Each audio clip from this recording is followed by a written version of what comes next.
there is the beautiful shot off the quarter pole at Belmont Park. Used to love to come to the quarter pole with a handful of horse. I'm Richard Migliore, joined by the lovely Maggie Wolfendale.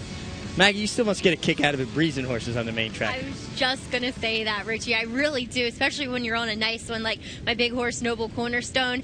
He's so funny, too, because he just kind of plays with you around the turn. And then when he gets into the lane, he switches to his right lead and just lowers and accelerates. So I can only imagine what it's like riding in a race to have one do that. See, that's the stuff we got to let people know about. These horses have personalities. They kind of look around, but when they get serious, they actually do drop and finish. And that is the truth. The good ones always do.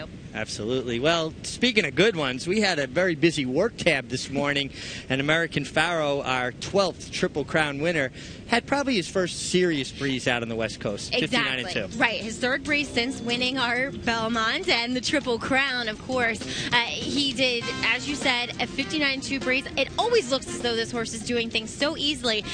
Watching the breeze, it looked as though his two horses kind of broke off in front of him about a furlong into his breeze, and Martin Garcia, who's always his work rider, kind of took him 4-5 wide, and he never quite got to the horse in front of him, but I wouldn't make anything of that, really. It was the second fastest work of 50 at the distance at Santa Anita, and I think all things looking good. And Bob Baffert said, all I can tell you is we're going to the Haskell. Well, he's ready for the Haskell, or he's almost ready for the Haskell. Obviously, he didn't lose much conditioning. No. Needed a little break. Maybe 4 weeks back to the Travers isn't out of the question. I would hope so. I hope to see American Pharoah back in New York. We'll keep our fingers crossed. Honor Code, the Metropolitan winner, had a nice breeze this morning, 47, and as he points for the Whitney Handicap. Yes, he is going to stretch back out in distance once again after an ultra impressive Met Mile. I don't know about you, Richie, but behind American Pharoah's performance, I thought this was definitely the second most impressive of the day. It was like, whoa, who is this black rocket ship blasting off from the back of the field here? So we'll see how things work out for him in the Whitney. He's going to face some stiff competition. Yeah, and we just don't know if he has that same explosive turn of foot going a mile and an eighth, if he doesn't get the same kind of pace scenario.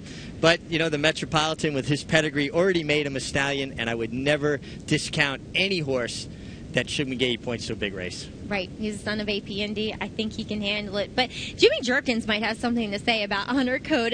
Looking for some revenge, I would have to say, in the Whitney. Yeah, he had a tough trip with Wicked Strong in the Metropolitan, who I thought ran really well on the turf yesterday in the Forbidden Apple. But Jimmy says he's pointing for the Whitney. Yeah, hopefully a turf kind of getting a easier type of race. I always find that, being a trainer's daughter and now the wife of a trainer, that turf horses always have an easier time of recovery after their races. It doesn't seem to take as much out of them. It's not as hard on their joints.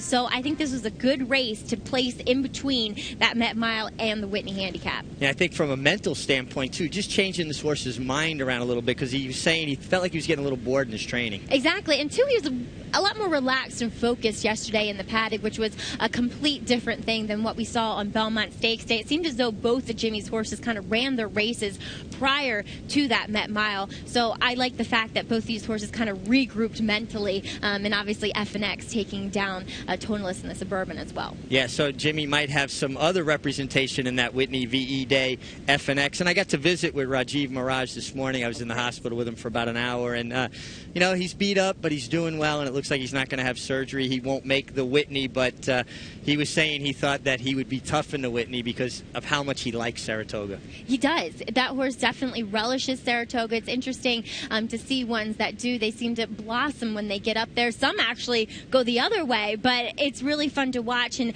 kind of learn each horse's nuances and which tracks they like. Well, and that's something that you do a great job of every day in the paddock, keeping book on it. We got to get to our live racing today, though. We had the Manila, race 9. They were going a mile on the turf. Larry Comas, here's your call. And they're all in line.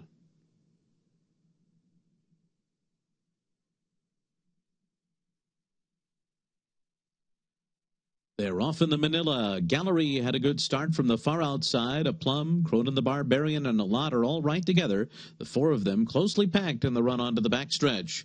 But they're led by Gallery. Gallery will take charge early, and a Lot will sit second, a length and a half behind. A Plum is third to the inside. Cronin the Barbarian fourth, and 4 lengths off of front-running Gallery and Jose Lezcano. So Gallery leads the way in the run up the backstretch. A Lot on the outside is kept close, a length and a half behind after a 24 and 4 opening quarter mile. A Plum is just to the inside of A Lot, and Cronin the Barbarian last of the 4 and racing 3 lengths off of Gallery. It's been Gallery all the way so far, and John Velasquez and A Lot are not far behind, and now they're getting even closer. The lead is down to a half length. A Lot is drawing up alongside of Gallery as they race for the far turn. They went 49 and 1 for the first half mile. And then it's a Plum and Cronin the Barbarian together, 3rd and 4th, around the far turn. Still Gallery. A Lot right alongside now. Now their noses apart. A Lot on the outside. On the inside, Gallery. And Cronin the Barbarian and a Plum are right next to each other, 2 lengths behind the pace-setting pair. But John Velasquez still under a hand ride here with a heavy favorite A Lot. He's going to ask him to go, coming to the 8th pole. On the inside, Gallery fights on second. Cronin the Barbarian trying to stick with them and is closing on the outside. A Lot on the inside, Gallery. On the outside, Cronin the Barbarian 3rd. Gallery still battles inside of A Lot. It's not going to be easy for A Lot. Will he get there? It is desperately close. A Lot or Gallery. No. This was truly a thriller in the Manila. These horses threw it down, and what a courageous performance and a heads-up ride on Gallery. And Richard Migliore accepting contract deals for his new rap career. But yes, a heads-up ride by Jose Lezcano. If you have speed, use it, especially in a 4-horse field. It seems as though that tends to work out a lot, and a little bit overconfident Johnny V was, with A Lot. He rated him, and I thought maybe he should put a little more pressure on Gallery earlier on in the race, but I don't know. I'm not a rider. What would you have done? Well, it looked like he had him measured. He was going well. He did get heads up with him. I don't think he anticipated that horse was going to be able to come home in 22 and change the way he did, but as soft as they went early, I guess you had to know you had a fight on your hands. And what's funny is that Johnny had ridden Gallery before and kind of thought that, I'm thinking maybe he just thought he was kind of a throw-in-the-towel type of horse, and today he got very brave on the front end. Well, also sometimes when you win as impressively as A Lot did, as a rider, you tend to get a little bit overconfident, and maybe that's what happened in this case. But you got to catch up with the trainer of Gallery, Michael Deeney, after the win. Here with winning trainer Mike Deeney, trainer of Gallery, who took down the Manila Stakes today. Bit of an upset, to say the least. Scratching out of the allowance yesterday. Opted for this spot. I think you chose right. Oh, yeah, we were just really wanting to go a mile with him. And every time I run him here a mile and a 16th, he got caught right at the end. So everyone thought he was more of a quitting horse, but I think that's his distance. I mean, really, his form is nothing to scoff at. Only beaten 2 lengths by Force the Pass back in the Penn Mile. Do you think it's onwards and upwards with him from here on out? Yeah, because he's young, and every time I run, if you look at his form, he just gets a little better each start. So if we can get him to switch leads more, I think he'll be a lot better horse. Can we look forward to seeing him up in Saratoga, Mike? 90%. Awesome. Well, congratulations with Gallery today. Thank you. Well, Maggie, it's nice to see some of the less heralded trainers come to Belmont and get a nice win. Yeah, Mike has a small string. He has him at Monmouth, but looks as though he's a talented turf miler on his hands. And so he's saying, well, yeah, I think we'll see Gallery in Saratoga, which we all look forward to. Well, good job by him and a nice win in the Manila. We'll be back with more racing after this quick timeout here on Insider.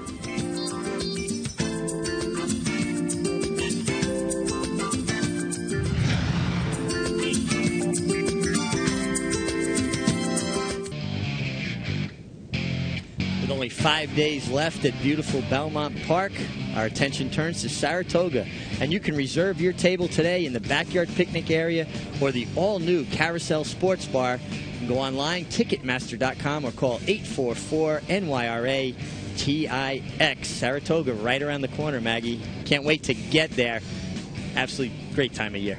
It is. I always love this time of year too, Richie, and we've really had a meet to remember here at Belmont Park. Obviously, American Pharoah's Triple Crown. It gives me chills still talking about it. So that's definitely probably going to be the most memorable race of this meeting, but still, just one for the record books. Yeah, great racing through and through, and of course, highlighted by that Triple Crown winner that we'll keep our fingers crossed. Maybe we'll see him in Saratoga. Yes. I think we will. Let's get back on to some live racing here. A nice optional claiming allowance going 1 1/16 on the dirt. Larry Colmus with the call.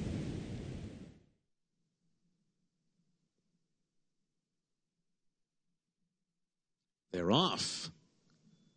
A good even beginning here. Big Louie going out to the front. Anchor Down away running in second. Second City is third. Then it's Don Dolce, and Top Billing came out of the gate fine, but he's way behind. He's 12 lengths off of front-running Big Louie as the field heads up the backstretch. And Anchor Down's a length behind, running in second by another 2. Then comes Second City, followed by Don Dolce, who's 5 lengths off the lead and 5.5 ahead of Top Billing. 23-2 was the opening quarter mile for Big Louie and Cornelius Velasquez. Anchor Down and Javier Castellano sitting second, 2 lengths behind up the back stretch. Then it's Second City, Don Dolce making a bit of progress along the rail, and Top Billing is still 11 lengths off the lead. It is Big Louie who's been setting the pace so far, runs a half in 46 and 3/5 seconds. So the tempo's picked up a bit as they move into the far turn. There's a half mile to go. And it's Big Louie by 2. Anchor Down is running in second. Don Dolce in Second City. And Top Billing just hasn't run it all so far. He's still about 13 lengths off the lead. Around the far turn, Big Louie the leader. Anchor Down to the outside, now a half length behind. Don Dolce and Second City behind them, and Top Billing still far out of it. 3/4 in 1, 10-4. And they're coming to the top of the stretch. Big Louie and Anchor Down. And they turn for home with Big Louie holding the lead. Anchor Down yet to get to him in second. Don Dolce is third. Top Billing about to take fourth. Anchor Down has collared Big Louie now. It is Anchor Down in front. Anchor Down, and Big Louie will be 1-2 down to the line, and Anchor Down goes away in the end to win it by almost 2. Big Louie was second, and then Don Dolce, Top Billing, got going late and finished fourth. What would a day of racing be without at least one Tappet getting to the winner's circle and Javier Castellano and Todd Pletcher teaming up for a victory? Yeah, and Anchor Down looks so much like his sire. He really stamped him, Tappet did. And Todd doing great with this horse, I think. You know, bringing him back off a very long layoff. He was a horse that early on in his career showed a lot of promise. And Matru seems to be a pretty nice one for Chad Brown, and this one just narrowly defeated by him last time out and got the win today. A disappointing run, though, by Top Billing, I thought. Just never picked up his feet at all. It really never got involved at all, and Big Louie, who was the pace setter, hung in gamely, but Top Billing never got involved. I know. I wonder where they go from here with this horse, and if we'll see him in Saratoga. Does he need longer? I don't know. So well, maybe he's just a 2-turn horse, elongated one turn. I thought he would like one turn, but I think you're right, and that Shug kept him away from New York for so long and ran him around 2-turn kind of racetrack. So maybe that's his deal, and maybe Saratoga. Anchor Down, though, a nice victory there. Todd Pletcher's 41st victory of the meet. Let's head on to race 8. A nice allowance race going 6 furlongs for New York breds.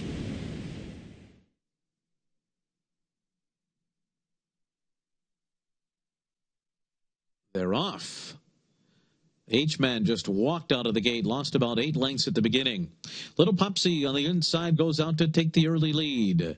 It is Little Popsy and Royal Asset from the outside. Ride a Cat out third between those two. Gap of another 4 lengths back to Whale Rock, and then Clockwork on the outside. April Colors already 9 lengths off the lead, and then comes Dean Verdile, followed by Broadway Bay, and slow starting H-Man trails the field.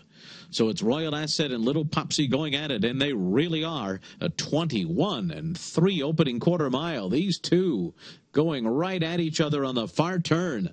Ride a Cat is just off this hot pace, running in third, and now swings up on the far outside. 3 lengths back to Whale Rock, who's fourth down toward the rail. Then comes Clockwork on the outside in fifth. April Color is next, and Dean Verdile, and they're into the stretch, and it's Royal Asset, a 45-2 half mile. Royal Asset is in front. To the outside, Ride a Cat, Little Popsy, back to third along the rail. And then comes April Color, passing the 16th pole, and it is Royal Asset who has run away. Royal Asset with a strong performance here. Under the wire, clear by about 5 in the end. Broadway Bay rushed up for second to get over Little Popsy on the wire. Then a photo between April Color and Ride a Cat. Royal Asset gets his second career victory, but the first time he comes under the wire first, as he was put up via double DQ first time on the turf. Exactly, like you said, in a turf race nonetheless. I mean, I really like this horse. He's a beautiful, specimen to look at. I thought he was more of a turf horse, but he definitely proved me wrong, and a lot of other people that may have had that against him kind of opinion. He ran fantastic today against some, other New York breds that look like they might be okay. And he attended a very hot pace and was still able to kick on and finish the deal. I told you, Maggie, off camera, I used to ride the Mother Royal Relic for Michael Hush, and you needed a butterfly net to catch her half the time. She was a little bit goofy. Hopefully she didn't pass it on to this one here. And I thought a horse to maybe pay attention to was H-Man on the outside.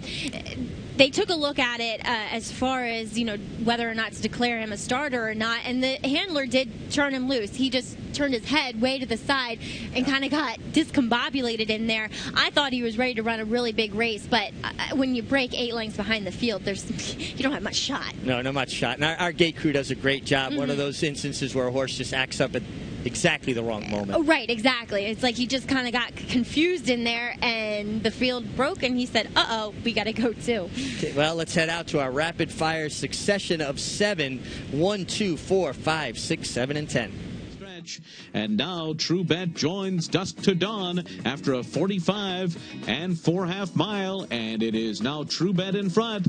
And here comes So Noted now, and So Noted is on the move with 1 furlong to go. True Bet by 2, So Noted cutting into that gap, goes right on by as they pass the 16th pole. Joel Rosario and So Noted come under the line clear. It's going to be True Bet second over Chief of State, and then it was Big Al Parker. And they're coming to the top of the stretch, and with something left, it is Money in Your Pocket turning for home in front. 3/4 and 112 flat, and Money in Your Pocket has opened up to a 5-length lead. From the back of the pack, Spring Court has rallied up into second, but is far behind Money in Your Pocket. Cornelio Velasquez and Money in Your Pocket are going to win it for fun over Spring Court. Up for third is Divine Child, and then Mr. Palmer. Way to the top of the stretch. Lady Liana's 4 wide, and behind them is Dulcify, who saved all the ground and is just in behind the leaders, and they're into the stretch. You Lie the leader. You Lie by 2. Dulcify has moved up into second. Then it's Saratoga Karaoke. Sky Saratoga did not go on today, and You Lie's got something left in the tank. It's You Lie coming home on top as they come down to the line. The race is going to be for second here. You Lie wins it, and it looked like Dulcify. In a photo with reversion to the mean, it's close there, and then it was to the outside as they come to the top of the stretch. Lakeside Sunset in front. To the outside, Summerdale. Lady Creasa comes up in the center of the course. Run to Mama's found running room 2 and is closing in with a furlong to run. Lakeside Sunset still there. On the outside, Lady Creasa. Run to Mama's third. Lady Creasa trying to come and get Lakeside Sunset. Lady Creasa, Lakeside Sunset, Rumbledoll closing late. Lady Creasa. And Rumbledoll got up for second over Lakeside Sunset. Run to Mama was fourth. Leads the way. Coming to the top of the stretch in front after a half mile in 46 and 3/5 seconds. And alongside is the Strip as they turn for home. Midnight Citra is trying to close on the far outside. Then it's Boblette fourth along the rail, followed by Majestic Empire. Coming to the final 16th, Sanctifica is trying to hold on. Here's Midnight Citra to the outside. The Strip up the rail, Boblette to the outside, Majestic Empire. Midnight Citra up in time. And then it was Sanctifica, followed by side, and it will be Not Now Joni to turn for home in front. Barrel of Dreams on the attack on the outside second. My Kinda Gal is closing the gap up the rail, and then comes Wantalk Queen on the outside, and Aussie Prayer trying to get involved late. Passing the 8th pole, and it's My Kinda Gal on the inside, and Barrel of Dreams. These two coming down to the line. Aussie Prayer third. My Kinda Gal, Barrel of Dreams, noses apart. Look like My Kinda Gal held off Barrel of Dreams. Then it was Aussie Prayer. Stretch 1-2. Prophet's Cat is third. Greeley Pack is fourth. And Limerick Lightning on the outside. They're into the stretch. And Well Lawyered runs up alongside of Dominic Smile. And these two come into the final furlong. Dominic Smile digs in. Well Lawyered got right up to him, but Dominic Smile has repelled that bid. Dominic Smile in front. Well Lawyered all out will not get Dominic Smile. Dominic smiled by a length and 3/4 over Well Lawyered at the wire, then Prophet's Cat and Greeley Pack. It's a nice mixed bag of races, some good turf racing as always. The Manila was a great race, but we wanted to take a second look at race 6. I think this was a really strong maiden field, and nice ride by Jose Lascano on Midnight Citra to get up late. Yeah, I thought so. Stalking the pace here, we'll see him angle her out and rally down the middle of the track fairly wide. I thought there were some other horses that ran notably well here. It seems as though Sanctifica has a little trouble staying. I think she's a talented filly, but pressure through those fractions a bit as well. And then on the rail with Boblet for Shug McGahee, I thought for a first-time starter ran very well. I mean, maybe she kind of, tracked around the inside of the, on the rail and saved ground every bit of way, but I thought a good effort nonetheless. Yeah, and Shug's horses always improve with some racing, so we'll keep an eye on her, and I agree with you. Sanctifica, very quick. Seems to have a little trouble staying, but today she was a little bit more settled early on in the race. Yeah, maybe 5.5 if you could find a race anywhere going that distance. Well, let's get to the claims today. People getting loaded up for Saratoga, and Bobby Barbera reaching in one. Rapoli's been very, very active at the claim box. He reached in for 2 today. Yeah, he did, with Bruce Levine, two-way shake on Don Dolce, a horse who seems to get traded around a lot for high price tags. Yeah, very popular at the claim box and goes for a lot of money. But we got time for one more timeout before we come back with our final segment of Insider here on MSG Plus.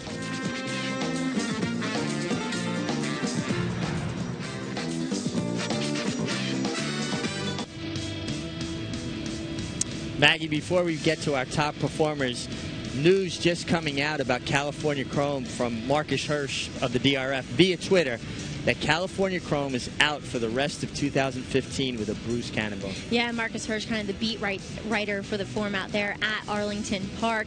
And unfortunately, yes, he's going to be out for the rest of the year. I noticed that sometimes horses training on turf constantly will come up with this kind of injury. It's fairly common from what I understand with the European horses. A lot of times it's more hind end issues such as, but we're going to have to wait even longer to see California Chrome back in the States.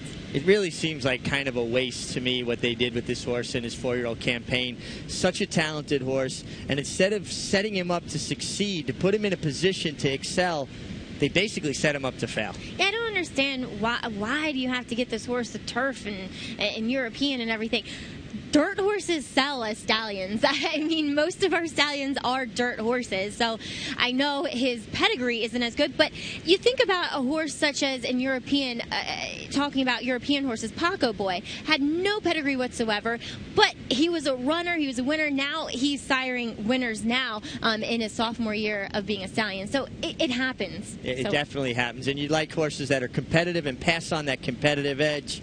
It's just a shame. Hopefully we'll see California Chrome as a 5-year-old, but the good news is we had some great performances all week long here at beautiful Belmont Park, and one from the Shug McGahee barn, Ironicus. He really was impressive going a mile. This was pressing the easy button for Ironicus, and not only was it visually, Richie, but the time. When you looked up at the Longines clock here, they were rolling, and Ironicus was really rolling at the end, so a well-deserved win for him and the connections onto the 4-star Dave now.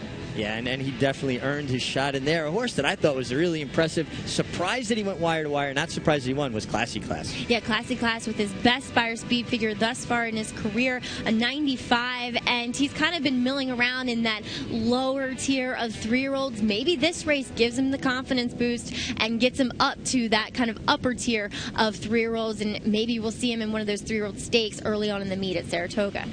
And King Creesa, his performance in the Forbidden Apple was about as good as we're going to see. He fought off all comers. He was last man standing. This is the best performance of the week, I would say, definitely, Richie, because things didn't look as things going into the race looked as though it was going to set up for him with the scratches of the 2 speed horses. Not so. How great running off on the front end, and every challenger heading King Creesa, and he kicked away from him like he was 10 lengths better than the rest of them. Well, that's who Ironicus is going to have to deal with in the 4-star Dave, and right now in the form he's in, King Creesa, he's going to be double tough whoever shows up. And he loves Saratoga. Loves Saratoga. Well, the hot trainer of the week, speaking of King Creesa, was King Creesa's conditioner, Dave Donk. He was 2 for 3 on the week, but this performance, I think, is what propelled him into the spotlight here. Yeah, this is actually Lady Creesa. So both of Storm's Advances foals winning on back-to-back days. Pretty cool. Well done by the Creesas as well, who own and breed these two. And well done, Dave Donk. He's getting things underway. And I remember last year, Dave had a huge Saratoga meeting. He was hitting at about 25, 23%. So watch him. He might be one to bring in some long shots. Going into it the right way. And trainers we have to watch there as well. Todd Pletcher, who's right on top of breaking the record for most wins at Belmont. Chad Brown, Christophe Comont, Belmont. A great group. Kieran McLaughlin. We can just go on and on. But we got to get to our hot jockey of the week, and that was Joel Rosario, who I think's really hitting his stride. Can be a bit streaky, but he had a strong week. Yeah, when he's in the game focused, I feel as though he's almost unbeatable if he's on the right horse, because he is so strong.